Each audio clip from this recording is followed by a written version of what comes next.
Hi, everyone, and welcome to our module on enzymes. Most drugs that we use to treat patients work by inhibiting or activating enzymes inside the body. So before we can understand the drugs, we have to understand the enzymes themselves. So enzymes are catalysts, which means they increase the rate of conversion of some biological molecule to another. So the first thing we're going to discuss are enzymatic reactions. And the way to think about enzymes is to picture them as a circle with a piece missing right here. Most enzymes are proteins, but you can just think of them as a circle with a little wedge cut out. And then something called a substrate is a biological molecule that fits neatly into that enzyme. And when it fits into the enzyme, it can form a complex with the enzyme, and then the enzyme converts it into some product P that is useful to the body. And we can write this just like a chemical equation as substrate plus enzyme yields an enzyme substrate complex, which then goes on to form an enzyme plus a product P right here. So the chart that's on this slide here is a classic pharmacology chart showing what would happen to all the different components of this reaction up here over time if we put some substrate and some enzyme in a closed container together. So let's imagine that we had some type of beaker, maybe it's got a little blood in it or some type of fluid, and we put a bunch of enzyme in it and we put a bunch of substrate. Well, at time zero, which is denoted right here, the concentration of substrate would be fairly high. And we would also add some enzyme, that's the blue stuff right here. So there'd be a concentration of enzyme E that we would have right here. And this is what we'd start with at time zero inside our beaker. As we let things start to work naturally, what would happen is the substrate level would fall because the enzyme would begin converting it into product. And that's why you see this red line for the product start to rise right here. And then over time, we'd see a little drop in the enzyme level here because we're forming enzyme substrate complex here. But the bottom line is, as time goes on right here, you see the substrate level fall and the product P level rise. And that should make sense to you because this reaction is just proceeding from left to right. The substrate is going away and the product P is being formed. So now that we have a picture in our heads of how enzymes convert substrate into product, we're going to begin to discuss the kinetics of that conversion process. And the kinetics means how quickly the process occurs. And in order to understand this, we're going to have to do a little thought experiment. So let's imagine that we took 3 beakers in the laboratory. I'm going to draw 3 beakers right now. And let's imagine that we introduced into each one a bit of plasma. So I'm drawing a level here for some plasma inside each of the beakers. Next, we added a known quantity of enzyme to each beaker. So I'm going to write a little E inside each beaker to denote the fact that we've added some enzyme. Now what we're going to do is add substrate, but we're going to add just a little bit of substrate to the first one. We're going to add more substrate to the second one, and we're going to add a lot of substrate to the third one. Now let's imagine that we watched as all 3 of these beakers began to have the enzyme convert the substrate into product, and we measured the rate at which the product was formed over time. What we would see is that in the first beaker here with just a little bit of substrate, there'd be a relatively slow rate of formation of P. So we'd have a slow P formation. It'd be somewhere in the middle for the second beaker, and we'd have a very high rate of formation of P here in the last beaker. And the reason would be that because when we add more substrate, we get an increased speed of formation of the product P. And it turns out that's true for many, many enzymatic reactions. So with that concept in mind, we can talk about what's called Michaelis-Menten kinetics. So Michaelis and Menten were 2 biochemists who worked out the rate of formation of product P as a function of the concentration of S. So they carried out a series of experiments like what I just described, and they plotted the concentration of S on the x-axis here, and they plotted the rate of formation of P on the y-axis here. So the rate of formation of P they called V, or velocity. So that means how quickly P was being formed. It might be moles per minute or moles per hour.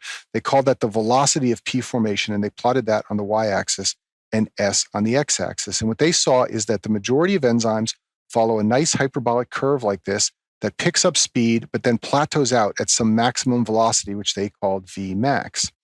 And it turns out that there's an equation that governs this hyperbolic curve, and this is it right here. It's called the Michaelis-Menten equation. And it says the velocity of P formation V is related to the concentration S by this equation of V max times S divided by some constant called Km plus S.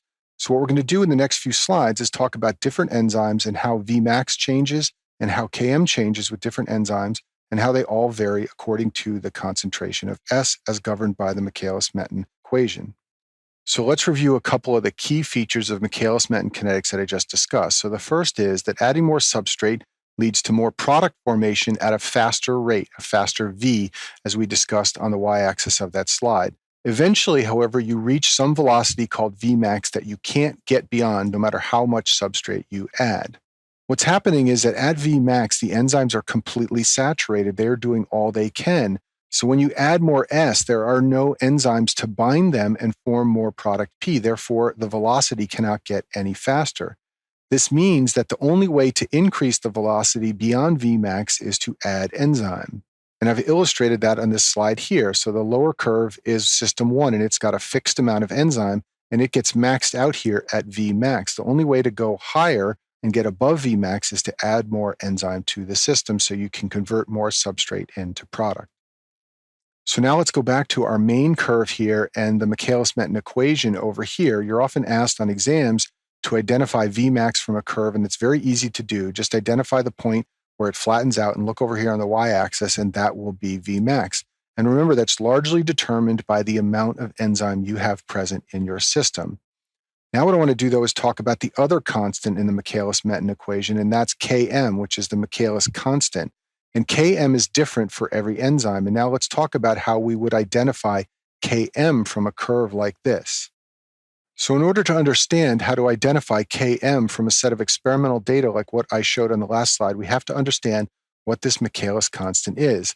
So first, let's look at its role in the Michaelis-Menten equation. Km is in the denominator here, and it is added to the substrate concentration S. This means that Km must have the same units as S. We couldn't add grams plus liters here. That wouldn't be consistent. Km must be exactly the same as S in terms of units for us to be able to add them together.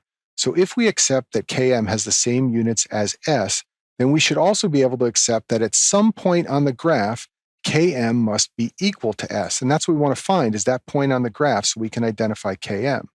So in order to figure out where that point is on the graph, let's just change Km to S. That's what I've done right here. Instead of writing Km, I've wrote the concentration of S. Now we're going to put this together, and we get 2S on the bottom right here. On the top, we still have Vmax times S, because that's the numerator of the Michaelis-Menten equation. Now the S's cancel out, and we have that when V is equal to Vm over 2, then Km must be equal to S. And that's what I've shown right over here. When we're halfway up the y-axis to Vmax, whatever concentration of S that is equal to Km. And this all comes from some simple math of setting Km equal to S and solving the equation. So now let's go back to our curve here. We said that it's very easy to find Vmax. We just look at where the curve flattens out, and that identifies Vmax on the y-axis. And now we can go halfway up, and we've got Vmax over 2. And we follow that over to the curve, and that's going to be a point right here. And we follow that down to the x-axis. And now whatever S concentration we have right here is going to be Km. And this is how you identify Km from a set of experimental data of enzyme and substrate in beakers like what I described before. So that's an explanation of how to find the Michaelis constant from a set of experimental data. But now let's talk about what this Michaelis constant really represents. And to do that, let's look at the Michaelis-Menten equation over here on the right. In order to reach Vmax, Km has to become very, very small relative to S. In other words, S has to be so much larger than Km that we can basically cross Km off and say that the equation is just Vmax times S divided by S. And if that's true, then the two S's cancel and we will be at Vmax. So a very important point for you to understand is the system cannot reach Vmax until the concentration of S is much, much greater than Km. So let's imagine that Km is 0. Well, if Km is 0, then the concentration of S is going to be much greater than Km almost instantaneously. In fact, the concentration of S is almost going to be irrelevant, and the system is just going to operate at Vmax all the time. So when Km is very small, like 0, Vmax is reached very, very quickly. Now let's imagine Km is a higher number, say it's a number like 100.